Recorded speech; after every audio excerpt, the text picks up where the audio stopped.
সবাইকে স্টার নিউজের নিয়মিত আয়োজন স্টার মানিতে আপনাদের সাথে আছি আমি হাসানুল শাওন। দর্শক, আজ আমরা দেশের ব্যাংক খাত নিয়ে বিস্তারিত আলোচনা করব। এজন্য আমাদের সাথে আজ স্টুডিওতে আছেন Bangladesh institute of bank management BIBM এর সাবেক মহাপরিচালক, ব্যাংক খাতের বিশিষ্ট বিশেষজ্ঞ ডক্টর তৌফিক আহমদ চৌধুরী। স্বাগত আপনাকে আমাদের স্টুডিওতে। ব্যাংক খাতের আলোচনার শুরুতেই একটু জানতে চাচ্ছি আপনার কাছে যে এখন সব শেষ আসলে আমরা যেটি দেখেছি অন্তর্বর্তী সরকারের সময় ব্যাংক খাত থেকে পাচার হওয়া বড় বড় অঙ্ক আমাদের সামনে এসেছে, ব্যাংক খাতের দুরবস্থার চিত্র এসেছে, সংস্কারের অনেক উদ্যোগ আমরা দেখেছি, 5 ব্যাংক সহ বেশ কিছু ব্যাংকের দুর্বলতার চিত্র আমরা দেখেছি, আমানতকারীদের রাস্তায় দেখেছি। সার্বিকভাবে এখন একটা রাজনৈতিক সরকার ক্ষমতায় এসেছে। ব্যাংক খাতের সংস্কার বা ব্যাংক খাতের সবশেষ পরিস্থিতি আপনি কেমন দেখছেন? সত্যি কথা বলতে কি, ব্যাংক খাতের সর্বশেষ পরিস্থিতি, তার আগে আরেকটা কথা একটু বলে নিই। বাংলাদেশে কিন্তু আমরা ব্যাংক খাত এবং আর্থিক খাত দুটাকে মোটামুটি এক করে ফেলি। কেন? কারণ আমাদের আর্থিক খাতে একটা সবচেয়ে বড় পোর্শন হচ্ছে ব্যাংক, মোর দেন 90% হচ্ছে ব্যাংকিং, সেই জন্য আমরা এক করে ফেলি। তবে বাংলাদেশে আর্থিক খাতের যে অন্যান্য যে পার্টগুলো, যেমন সিকিউরিটি মার্কেট, ইন্স্যুরেন্স মার্কেট, এগুলো অতটা ডেভেলপ না। তো যাই হোক, আমরা ব্যাংক খাত নিয়ে আপনি প্রশ্ন করছেন, আমি ব্যাংক খাতের কথাই বলি।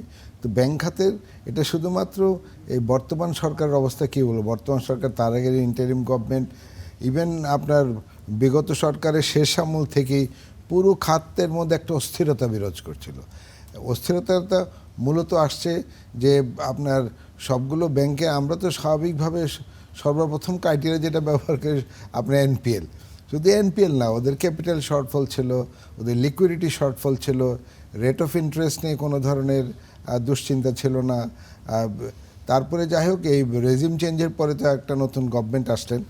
নতুন গভর্নমেন্ট এসে ইন্টারিম গভর্নমেন্ট, সে আমলে কিন্তু অনেকগুলো রিফর্ম মেজার্স তারা হাতে নিয়েছিল, বিশেষ করে যেগুলো নাকি খুবই দুর্বল ব্যাংক ছিল। যদিও দুর্বল ব্যাংক, সবল ব্যাংক, এই শব্দগুলো উচ্চারণ করার পিছনে আমাদের দেশে কোনো আলাদা কোনো ক্রাইটেরিয়া ছিল না তখন। তো যাক, কতগুলো এই দুর্বল ব্যাংকের বোর্ডগুলোকে রিস্ট্রাকচার করেছে, তারপরে লিকুইডিটি সাপোর্ট দিয়ে তাদেরকে আবার জাগ্রত করার জন্য একটু প্রচেষ্টা নিয়েছিল। কিন্তু সে প্রচেষ্টা সফল হয়নি, বা যাদেরকে দিয়ে বোর্ডগুলো পুনর্গঠন করা হয়েছিল তাদেরকে কিন্তু কোনো জবাবদিহিতার আওতায় আনা হয়নি। তো ওইটা চলমান থাকা অবস্থাতেই এর মধ্যে আবার এই 5টা দুর্বল ইসলামিক ধারার ব্যাংকগুলোকে নিয়ে আবার একটা মার্জার, একটা একীভূত করার একটা প্রয়াস পেয়েছে। এটা নিয়ে অনেক কেয়াস টেয়াস হয়েছে। সেখানেও আপনার ডিপোজিটররা টাকা উইথড্র করতে পারছিল না, আগে থেকেই পারছিল না। তো তখন অনেক আন্দোলন করেছে। তো তার মধ্যে আবার এই 5টার বাইরে কিন্তু ইসলামী ব্যাংক নিয়ে আবার আরেকটা দুর্ঘটনা ঘটেছে, এটা এখনও চলমান আছে। এবং এখানে আবার আরেকটা মজার ব্যাপার হচ্ছে, ইসলামী ব্যাংকের গ্রাহকরা এদের এই বোর্ডের কনস্টিটিউশন নিয়ে এরা কোশ্চেন করেছে যে ওরা বোর্ডের এই চেয়ারম্যানকে চায় না।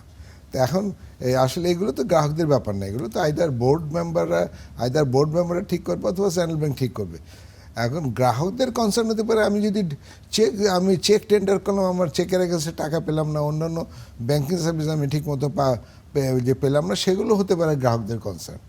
গ্রাহকদের কনসার্ন তো আর বোর্ডের চেয়ারম্যান কী হবে সেটা না। যাই হোক, এইটা চলমান থাকতে এটা তো এখনও চলছে। এটা আবার আরেকটা উইন্ডো ওপেন হয়েছে, আপনার 5টা নন ব্যাংক ফাইন্যান্সিয়াল ইনস্টিটিউশনকেও আবার বন্ধ করে দেওয়ার একটা, বা তাদের ডিপোজিটরদের টাকা ফেরত দেওয়ার অর্থটাই তো হচ্ছে আলটিমেটলি বন্ধ করে দেওয়ার জন্য আরেকটা প্রচেষ্টা নিয়েছে। সুতরাং সব কিছু মিলিয়ে আমি বলবো যে অবস্থা একটা টালমাটাল, অবস্থার এর এবং আমাদের ধারণা ছিল যে এই পলিটিক্যাল গভর্নমেন্ট আসলে পরে বা এই ইন্টারিম গভর্নমেন্টের সময় থেকেই, কারণ যে টিমটা ছিল ইন্টারিম গভর্নমেন্টের, একদিকে গভর্নর সাহেব বা তৎকালীন অর্থ মন্ত্রণালয়ের যিনি উপদেষ্টা ছিলেন ডক্টর ইউনূস সাহেব নিজে, তো সবাই এইগুলো দেখে আবার তখন ওয়াহিদুদ্দিন মাহমুদও ছিলেন।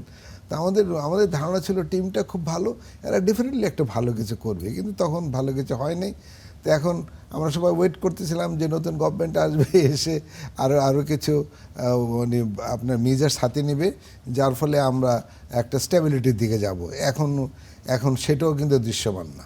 আচ্ছা, সেক্ষেত্রে আমরা স্যার যদি পয়েন্ট বাই পয়েন্ট আসি, যে 5 ব্যাংকের কথা আপনি বলছিলেন, এই উদ্যোগ একটা মানে এখন পর্যন্ত আমরা যেটা দেখছি যে এক ধরনের গ্রাহকরা অনিশ্চয়তার মধ্যে আছে। এমডি নিয়োগ হয়, চেয়ারম্যান নিয়োগ হয়, আবার পরিবর্তন হচ্ছে, মানে একটা টানাপোড়েনের মধ্যে আছে টানাপোড়েনের মধ্যে গ্রাহকরা। তাদের টাকার নিয়ে এক ধরনের দুশ্চিন্তার মধ্যে দিন কাটাচ্ছে। মানে এখানে আসলে সেন্ট্রাল ব্যাংকের আসলে এই মুহূর্তে করণীয় কি? সেন্ট্রাল ব্যাংকের করণীয় ছিল কি, প্রথম যখন সেন্ট্রাল ব্যাংক এই 5টা ব্যাংকে মার্চ করার জন্য চিন্তা ভাবনা করলো, তখনই কিন্তু বিভিন্ন কনসার্ন থেকে বলা হয়েছিল, আমি ব্যক্তিগতভাবে বলেছিলাম যে এটা ঠিক হচ্ছে না, কারণ মার্জারের কতগুলো মানে আপনার নিয়ম কানুন আছে, সেগুলো মেনে চলতে হয়। আর মোরওভার মার্জার কখনো আপনার ইম্পোজড হতে পারে না, মার্জার হতে পারে ভলান্টারিলি। একটা দুর্বল ব্যাংক একটা সবল ব্যাংকের সাথে মার্জার হতে পারে, কিন্তু দুর্বলের সাথে দুর্বলের মার্জার হওয়ার এক্সাম্পল খুব কমই আছে। যাই হোক, তো তখন এই ব্যাংকগুলোকে আবার মার্জার করার জন্য তখন এই ইন্টারিম গভর্নমেন্ট আবার বাংলাদেশ ব্যাংকের মাধ্যমে আরেকটা নতুন আইন প্রয়োগ করার চেষ্টা করলো, বা প্রথমে তো ফর্মুলেট করার চেষ্টা করলো ব্যাংক রেজুলেশন অর্ডিন্যান্স, যেটা এখন আইনের মাধ্যমে, তো যাতে করে এগুলো মার্জার করার ব্যাপারে তার ক্ষমতাকে কেউ যাতে বাংলাদেশ ব্যাংকের ক্ষমতাকে কেউ যাতে কোশ্চেন করতে না পারে। তো সেটা নিয়েও আমাদের অনেক প্রশ্ন ছিল, সেটা নিয়েও আমরা বলেছি না এগুলো ঠিক হচ্ছে না। যেমন মার্জার তো আসলে যেভাবে হবে, মার্জার একটা ভলান্টারি প্রসেস, কিন্তু সেই ভলান্টারি প্রসেসের দিকে যায় না, ওরা জোর করে নিব আপনার। আর একটার সাথে আরেকটা মার্জার করবেন, তার মধ্যে একটা সিমিলারিটি থাকতে হয়, এগুলো সিমিলারিটি ছিল না। যেমন এক্সিম ব্যাংকের অবস্থা বেশ ভালো ছিল, এবং এক্সিম ব্যাংকে কমিটেডও ছিল যে তারা অল্প কিছুদিনের মধ্যে টার্ন অ্যারাউন্ড করবে, কিন্তু ওদিকে আর শুনে না, আর জোর করে মার্চ করে দিয়েছে। যার ফলে আর তখনই যেহেতু আপনি মার্জার করেছেন, আপনি যাই করেন না কেন, এগুলো আপনি বন্ধ করার উদ্যোগ নিয়েছেন। এখন যদি বন্ধ করার উদ্যোগ আপনি নিলিত হবেন, আপনি ডিপোজিটরের স্বার্থ তো রাখতে হবে, এটি তো বাংলাদেশ ব্যাংকের সবচেয়ে বড় কাজ। তো আপনি ডিপোজিটরের টাকা পয়সা ফেরত দেওয়ার ব্যবস্থা করতে হবে। তো অলরেডি কিন্তু এগুলো নিয়ে ডিপোজিটরদের মধ্যে আপনার ডিপোজিটর অলরেডি এগুলো নিয়ে অনেক মিছিল টিছিল করেছিল, অনেক উত্তেজনা ছিল তাদের মধ্যে। এখনো আছে আজকে কালকেও হয়েছে। যাই হোক না, মানে স্যার আমি আপনার কাছে যেটা জানতে চাচ্ছিলাম যে মানে এখন যে ক্রাইসিসটা আমাদের কাছে তো সবার কাছেই মোটামুটি ক্লিয়ার, মানে এখন উত্তরণের উপায় কি আসলে, মানে কোনো পরামর্শ আপনার আছে কিনা? না, উত্তরণের উপায় তো এখন মূল কথা হচ্ছে, কারণ আমরা তখনও গভর্নমেন্টকে বলেছিলাম, যদিও আমি এটা ব্যক্তিগতভাবে সাপোর্ট করি নাই যে মার্জ হোক এগুলো, কারণ এই ব্যাংক বন্ধ করে দেওয়ার একটা আলাদা প্রক্রিয়া আছে, পৃথিবীর সব দেশে এগুলোই আপনার প্রচলিত আছে। যেমন একটা ব্যাংকিং আপনার একটা নীতিমালা থাকে যে ঠিক আছে আপনাকে ব্যাংকিং লাইসেন্স দেওয়া হলো, বাট কম্পিটিশনে টিকে থাকার দায়িত্ব আপনার, সেখানে সরকার কিছু করতে আসবে না। কিন্তু এইখানে সরকার কী করেছে, এই 5টা ব্যাংকে মার্চ করে দিয়ে 5টা ব্যাংকের দায়িত্ব নিয়ে ফেললো। আর এই 5টা ব্যাংক কারা? 5টা ব্যাংক হচ্ছে সব বেসরকারি ব্যাংক। তার মানে সরকারি টাকা দিয়ে আপনি বেসরকারি ব্যাংক বেল আউট করতেছেন, এটা কোনো প্রসেসই হইতে পারে না, তাই না? তো যাই হোক, ওইটা আমরা বিরোধিতা করেছিলাম, কিন্তু অ্যাট দ্য সেম টাইম এটাও আবার আমরা বলছিলাম যে যদি কোনো কারণে সরকারের এই প্রচেষ্টা যদি সাকসেসফুল না হয়, তাহলে টোটাল ব্যাংকিং রিফর্মের উপরে মানুষের একটা অনাস্থা আসবে। এমনিতে এখন ব্যাংকিংয়ের উপরে অনেক অনাস্থা, মানে মানুষের অতটা আস্থা নেই। যদি এটা সফল না হয় তাহলে এটা একটা অনাস্থা আসবে। তো এখন তো সফলতার কোনো আমি নিদর্শনই দেখতে পাচ্ছি না। আপনি নিজেই বললেন যে এমডি চেঞ্জ হচ্ছে, চেয়ারম্যান চেঞ্জ হচ্ছে, একজন যাচ্ছে আবার আরেকজন আসছে, এখনও কাজকর্ম শুরু করতে পারে নাই। আর এইগুলো এখন এই প্রক্রিয়াটা কিভাবে আপনার মার্জিংটা শেষ হবে, এগুলো সম্বন্ধে কোনো কথাবার্তা নাই। তা আমি সত্যিকার অর্থেই আমি কিন্তু আসলে অতটা স্যানগুইন না যে এই প্রচেষ্টাটা হয়তো বা সাকসেসের মুখ নাও দেখতে পারে। তাহলে তখন ডেফিনেটলি গভর্নমেন্টকে ওই রাস্তায় আসতে হবে, যে রাস্তার কথা আমরা পৃথিবীর সব দেশে যেটা করা হয়, যে ব্যাংকিং চলবে ব্যাংকিংয়ের মতো। ব্যাংকিং হচ্ছে একটা ব্যবসা, এটা প্রাইভেট সেক্টর ব্যবসাটা করে যদি যদি ক্ষমতায় এরা যদি কম্পিটিশনে টিকে না থাকতে পারে, দেন দে মাস্ট কুইট। ওদেরকে বেল আউট করার জন্য তো গভর্নমেন্ট এগিয়ে আসে না। বেল আউট করতে গেলে আপনি ডিপোজিটরদেরকে বেল আউট করেন। সেক্ষেত্রে ডিপোজিটরদের সুরক্ষা পাওয়ার ব্যবস্থাটা কি আমরা আরো জোরদার করতে পারি কিনা? ডিপোজিটরদের সুরক্ষা পাওয়ার সবচেয়ে বা বড় এক্সিস্টিং যে আইন আছে মানে সেখানে পরিবর্তনের দাবি রাখে কিনা? আমরা যেহেতু দেখছি একের পর এক প্রতিষ্ঠান সমস্যায় পড়ছে আর গ্রাহকরাই দিন শেষে ভুক্তভোগী হচ্ছে, মানে তাদের সুরক্ষার জন্য আমাদের করণীয় কিছু আছে কিনা? তাদের সুরক্ষার জন্য এই মুহূর্তে আমাদের কোনো আইন কানুন নেই, কিন্তু যেগুলো নাকি আপনার ইউজুয়াল আইন কানুন যেগুলো, ওই যে প্রত্যেকটা ব্যাংকের রিজার্ভ রাখতে হয়, সিআরআর এসএলআর। আসলে সিআরআর এসএলআর আমাদের দেশে দুইটা মিল হচ্ছে 17%, পৃথিবীর কোনো দেশে 17% নাই, ইভেন ইন্ডিয়াতেও নাই এখন, বুঝছেন? কারণ কি? কারণ আসলে এই ডিপোজিটররা ডেলি কত টাকা উইথড্র করে সেটা হার্ডলি আমাদের দেশে 3 থেকে 4%, সেই জায়গায় 17% ইজ ভেরি হাই।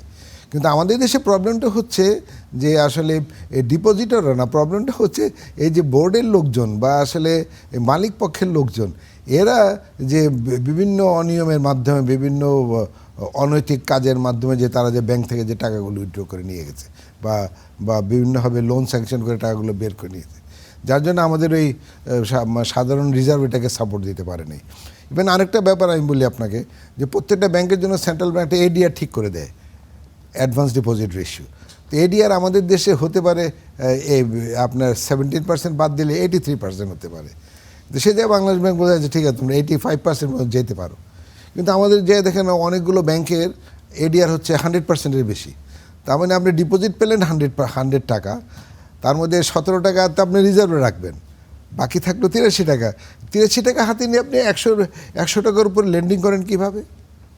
কারণ এই সব বেনামে লেন্ডিংগুলোতে স্যাংশন করতে হয়, তাই না? এবং এইগুলোর কোনো নিয়ম নীতি না মেনে, বুঝছেন, আমাদের দেশে তো কিছু নিয়মকানুন আছে, আমাদের দেশে নিয়মকানুন নাই তা না, কিন্তু নিয়মকানুন আছে, কিন্তু সেগুলো কেউ ফলো করে না, তো নিয়মকানুন এগুলো দায় তো প্রাথমিকভাবে বোর্ডের, তার পরবর্তীকালে সেন্ট্রাল ব্যাংকের।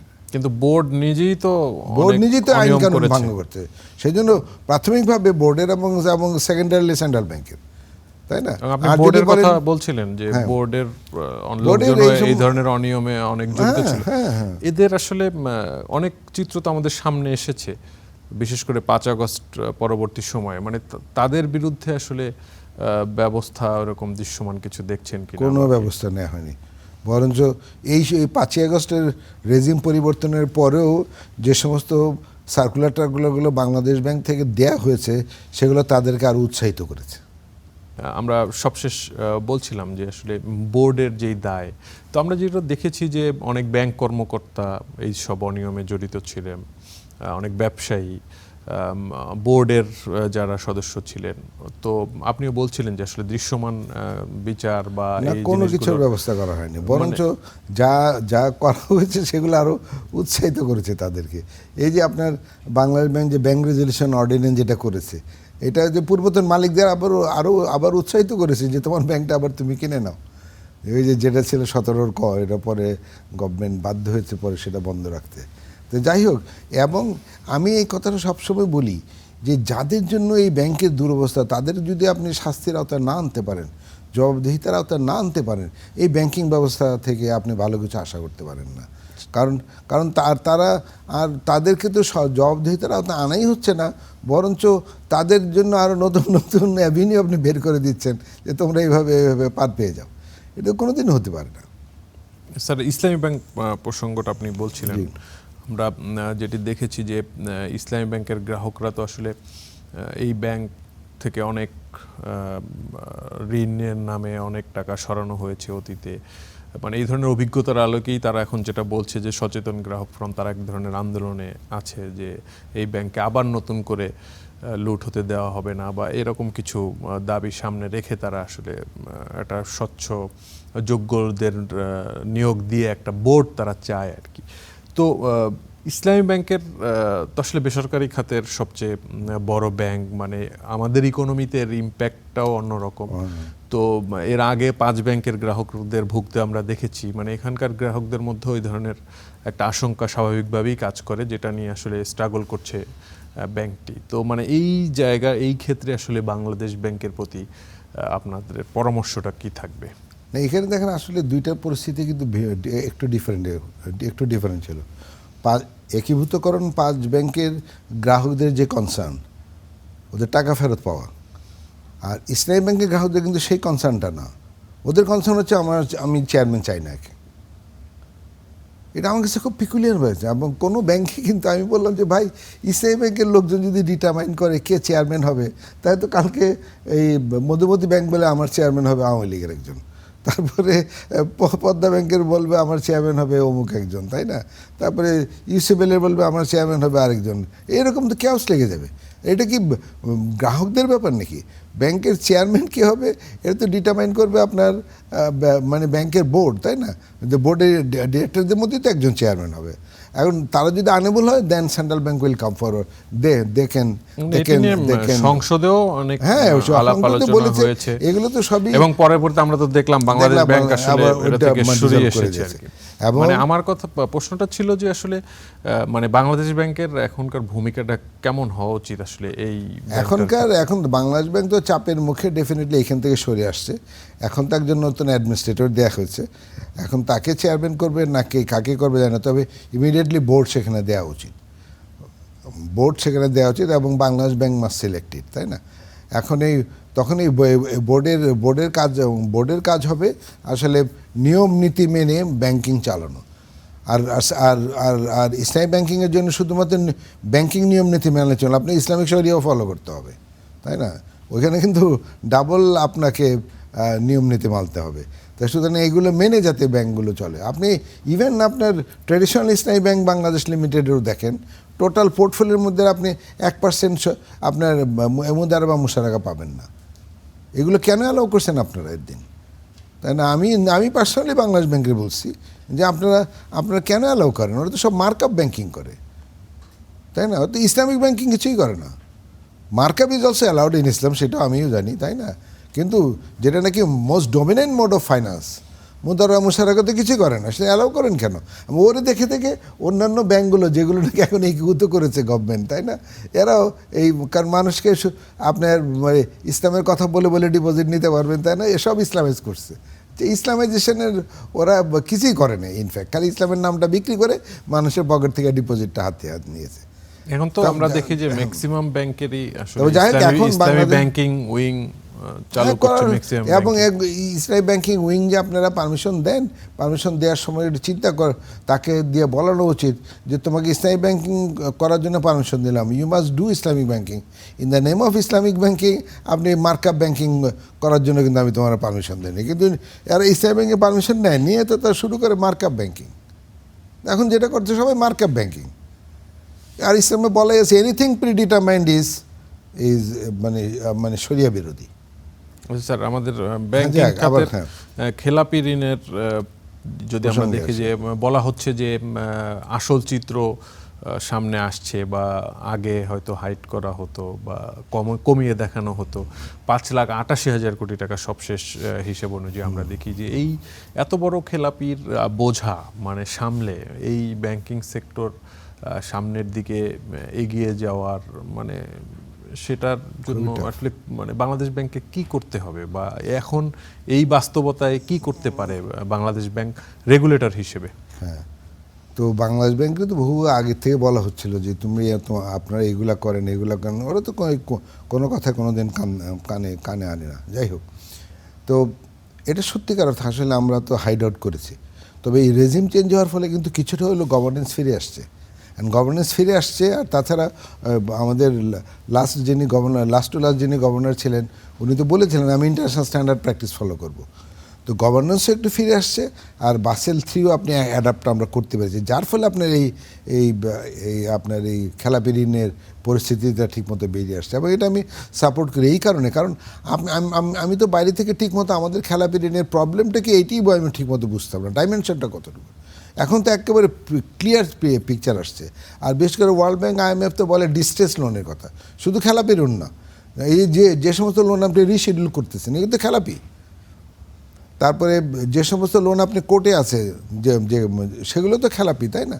তো ওইগুলো যদি যোগ করেন তাহলে হবে আপনি ডিস্ট্রেস লোন, তাই না? ডিস্ট্রেস লোন অ্যারাউন্ড 60% এখন বাসেল 3 অনুযায়ী এখন ডিস্ট্রেস লোন। তার মানে আপনি 100 টাকা ঋণ দেওয়ার মধ্যে 60 টাকা আপনার ব্যাড লোন, 40 টাকা আপনার গুড লোন, তাই না? তো এই 40 টাকা দিয়ে 40 টাকার আয় দিয়ে কি আপনি 100 টাকার ব্যয়ভার বহন করতে পারবেন না। তখনই তো ব্যাংকরাপ্ট হয়ে যাবে, তাই না? তো সেই জন্যই এইগুলো বহু দিন আগের থেকেই গভর্নমেন্টকে বলা হচ্ছিল। এমন যার জন্য এখন আমরা বলি যে এইগুলো থেকে উত্তরণ করার জন্য আপনার প্রথম কাজ হচ্ছে গভর্নমেন্টের একটা পলিটিক্যাল কমিটমেন্ট থাকতে হবে, তাই না? ব্যাংকের মালিককে কোন দলের সেদিকে দেখলে হবে না, একটা পলিটিক্যাল কমিটমেন্ট থাকতে হবে যে I like to turn it around, মানে আমি এই সেক্টরকে ঠিক করব, বাস। সেই কমিটমেন্ট দেখছেন? সেই কমিটমেন্ট আমি দেখি না। ইভেন এখনও সেন্ট্রাল ব্যাংক যে সমস্ত সার্কুলারগুলো দেয় সেটার মধ্যে কমিটমেন্ট নেই। এই যে 5টা ব্যাংক যে একীভূত করলো, তাদের আপনার ক্যাপিটাল গভর্নমেন্ট দিচ্ছে বা সেন্ট্রাল ব্যাংক দিচ্ছে, এগুলো কিসের আলামত? এগুলো তো আলামত হচ্ছে তাদেরকে আপনি আরও উৎসাহিত করতেছেন, তাই না? এই যে ব্যাংক রেজুলেশন অর্ডিন্যান্স যেটা পাশ করেছে, এটা কিসের আলামত? এতে তাদেরকে উৎসাহিত করা হচ্ছে, তাই না? তো সুতরাং গভর্নমেন্টের political commitment is the first priority. আমি অনেস্টলি প্র্যাকটিস করব, তাই না?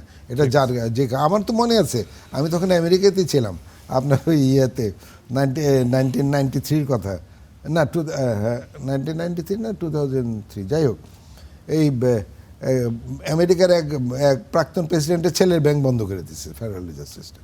জি, আমরাও আসলে আশা করব সেই ধরনের সেরকমই করতে হবে, রাজনৈতিক সদিচ্ছা আমরা দেখতে পাবো। আপনাকে অনেক ধন্যবাদ আমাদের সাথে স্টুডিওতে এসে গুরুত্বপূর্ণ আলোচনা করার জন্য। দর্শক, আজ এখানেই শেষ করছি। সবাই ভালো থাকবেন, সুস্থ থাকবেন। ধন্যবাদ সবাইকে।